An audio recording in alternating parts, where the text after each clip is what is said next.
नमस्कार, तुमचं प्रज्ञा रॅरल किचनमध्ये स्वागत आहे. चला बघूया शेवाळ्याची खीर कशी बनवायची. काजू बदाम 4 ओळी, इलायची पावडर, 1 वाटी रवा, 1 वाटी शेवाळ्या घ्या आणि 1 वाटी साखर. एका टोपामध्ये घी घ्या. घीमध्ये काजू बदाम 4 ओळी परतून घ्या. एका त्याच टोपामध्ये घी टाकून रवा परतून घ्या लालसर होऊपर्यंत.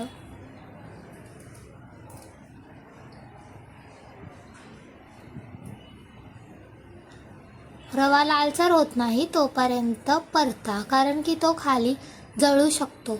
त्यामध्ये आता शेवाळ्या टाका.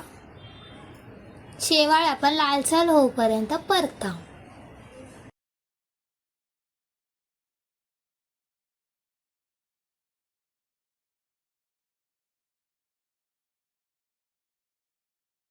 लालसर रंग आला आहे तो एका प्लेटमध्ये काढून ठेवा.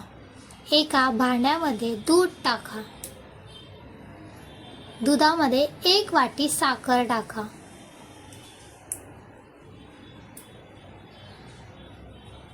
इलायची पावडर टाका.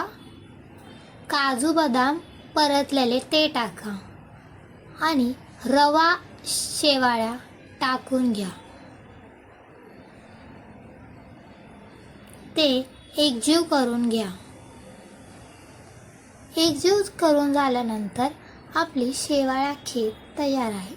चला खाऊया.